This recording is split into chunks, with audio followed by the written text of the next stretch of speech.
Good evening, everyone, and welcome to Black Literature, Black History. This is Jason Williams. Tonight we're going to be discussing the book entitled Our Nig, or Sketches from the Life of a Free Black in a Two-Story White House, North, showing that slavery's shadows fall even there, by Harriet E. Wilson. This book was published in 1859, making it one of America's oldest novels written by an African American. And this novel is very unique in that it depicts images of slavery occurring in the North. This book was not well received when it was published for two reasons.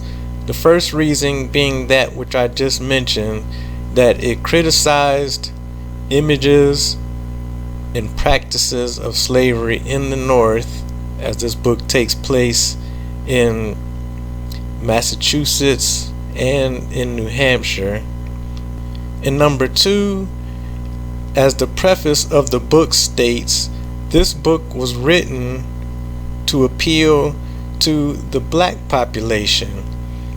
It was not written for an entire audience, or it was not aimed at white audiences or to abolitionists, as many books at this time and slave narratives hereafter aimed at that audience. This book was aimed at the black population, and it discussed images, practices of slavery in the North, which was not well received by abolitionists because it did not push their political agenda of ending slavery in the South. It was written for the black community. This book is an autobiographical fiction, or an autobiographical novel about Harriet E. Wilson's life. The main character in this book, her name is Frado. And what is very interesting about this book is that it starts out talking about her mother, named Mag Smith, who is a white woman who was disgraced in her community. She gave herself to a white man who left her high and dry, and she was a disgrace in the community. And in 1859, it's funny that the issues being discussed during this period are the same issues that are being discussed in America today.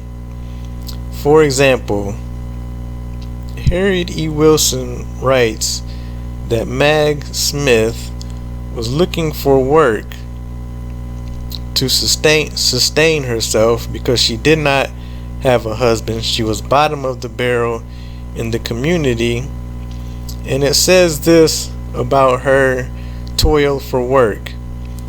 In 2 years, many hands craved the same avocation. Foreigners who cheapened toil and clamored for a livelihood competed with her, and she could not thus sustain herself. So that quote is talking about the fact that her mother could not find work paying enough for her to sustain herself because foreigners were taking those jobs for less pay. And it's interesting that in 1859 this was an issue, and today this is still an issue in America. So how history repeats itself is astonishing.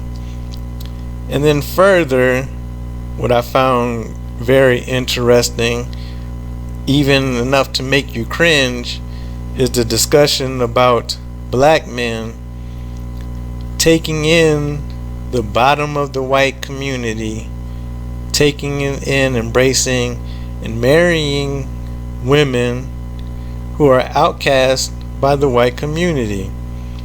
So Fredo's father was a black man named Jim, and he met Mag when she was suffering, total outcast from the society. And it's funny that this book said that once Mag got with Jim or married Jim, that it was even further disgrace than where she already was. And it's very cringeworthy to hear Jim's reasons for marrying her. So I'm going to read some quotes of Jim speaking about Mag. Okay? She'd be as much of a prize to me as she'd fall short of coming up to the mark with white folks. I don't care of past things. I've done things for which I'm ashamed of. She's good enough for me anyhow. Which even in that quote, it's saying like she's good enough for me, and it's even a further disgrace because he's done things that he's been shamed of. Here's another quote from him. He thought of the pleasing contrast between her fair face and his own dark skin, the smooth straight hair which he had once, an expression of pity, kindly stroked on her now wrinkled but once fair brow. So in that quote, I'm reading that he wants her because she's white, and he likes the contrast between her white skin and his black skin. And this is another quote. By golly, said he to himself one day, for he had become so absorbed in Mag's interest that he had fallen into a habit of musing aloud, by golly, I wish she'd marry me. So he sought the bottom of the white community and decided that he wanted to marry her. At first, she had some objections, and Jim decided that he wanted to address her objections, and he says, "You had a trial of white folks anyhow. They run you off and left ye, and now none of 'em come near ye to see if you's dead or alive. I's black outside, I know, but I's got a white heart inside. Which you rather have, a black heart in a white skin, or a white heart in a black one?" That's very interesting that Harriet E. Wilson would write that, because it seems to me that she's saying here that black men who seek white women, who want to be with white women, do so because in their hearts they want to be white. I know that it's also a play on words between black as being evil and white as being pure, but it still sounds to me as though he's saying I'm white on the inside, such as he's like a white person on the inside. And then it says there were evils of amalgamation. Poor Mag, she has sundered another bond which held her to her fellows.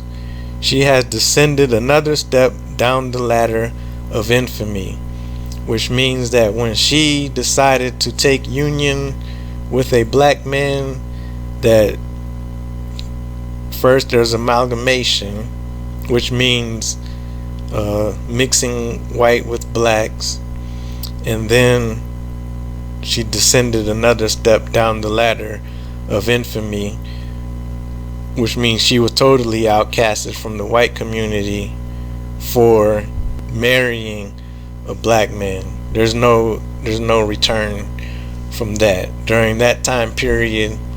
And there's even echoes of that today, not so much as back then, but there's still, you hear ignorant people talk about once a white woman gets with a black person, that she's no longer good, or she's no longer, no white man will want her after that.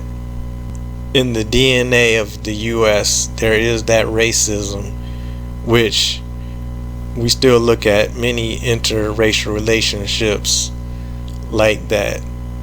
And it also remarks, she was now expelled from companionship with white people. This last step, her union with a black, was the climax of repulsion.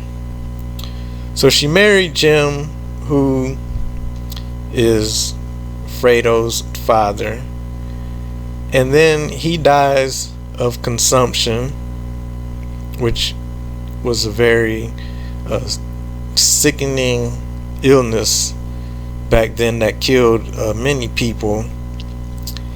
And then she takes up with another black man whose name was Seth, and Seth and Mag could not make it financially, so they decided to give up their children, one of which who was Frado.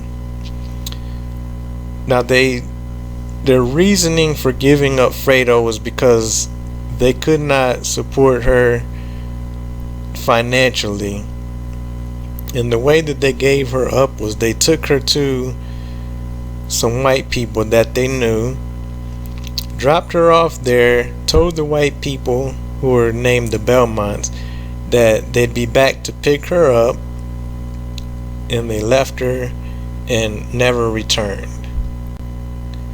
This brings up another discussion that happens today, of which I have no experience, but I'm sure that there are people out there who have had parents or one of their parents leave and just absolutely never come back.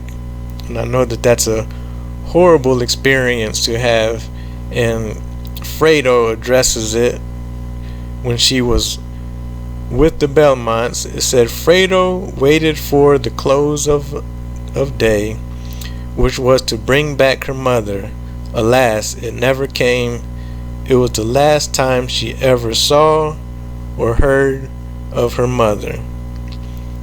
And it was very sad, because throughout her life, or the beginning of her life with the Belmonts, who treated her like a slave, because she was a slave under the guise of an indentured servant, because they did give her her freedom once she became 18. But in reading this novella, her treatment, her work, and the things that she had to do is no different than Harriet, Jacobs, no different than even Frederick Douglass, or any of the other slave narratives that you would read. It was no different. She had to suffer. She was half white, however, she had zero privileges that white people had. She was treated horribly. She was called nigger. The name of the book is called Our Nig, because they said she's Our Nig. She was a very bright girl, very outgoing. And this book also talks about her studying and following and practicing Christianity, which she accepted, rejected, and accepted throughout this novel, because religion is a very tricky subject when it comes to slavery, because many of the slave masters, and even in this book, the woman of the household, the mistress, was supposedly a very religious woman. However, she treated Frado worse than any of the characters. So in reference to her, Frado rejected Christianity, said she didn't want to have anything to do with it. But then on the other side, there were some whites, including the mistress's sons and the mistress's sister, who treated Frado like a human being, and they were religious. So in reference to them, Frado accepted Christianity. But she was not sure if Christianity was good for blacks, because she actually said she wondered if blacks would go to heaven, which popped in my mind about Tupac when he says, "Is there a heaven for a G?" Like, she says, "Is there a heaven for black people?" And because her mistress had told her that that black people don't go to the same heaven as white people. So I highly recommend this book. It's a novella, so it only takes just a few hours to read. It's very short. You can actually read it in one sitting. I read it today before doing this video. Again, it's Our Nig, or Sketches from the Life of a Free Black in a Two-Story White House North, showing that slavery's shadows fall even there.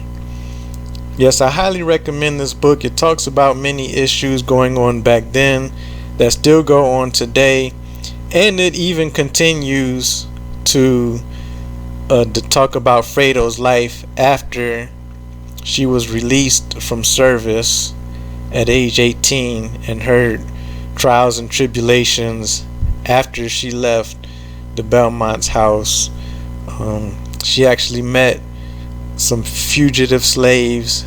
It briefly talks about the Fugitive Slave Act and things like that. It doesn't really address it directly, but it just talks about it, because this is a book about how slavery and images of slavery existed in the North as well as in the South. And again, like in the preface of the book, it says that this book was written for black people. It was not directed towards abolitionists. It was not following any political agendas. It was just a straight up novel, autobiographical fiction about life for black people in the North. Again, Our Nig, or Sketches from the Life of a Free Black in a Two-Story White House North, showing that slavery's shadows fall even there, by Harriet E. Wilson. And I would like to say that in discussing literature, we can see that black women were very active in writing as much as men back during this time period. They form a very strong backbone in the literature and in arts of black people. So we have the Harriet Jacobs narrative, and then right here we have Harriet E. Wilson's autobiographical fiction. And from what I've read, the older novel that Henry Louis Gates Jr. discovered is about a bondswoman or a slave narrative written by a woman in the South. So you can't leave out black women when you're talking about African American literature, because they're right there at the top. Again, this is Jason Williams with Black Literature, Black History. Have a nice evening.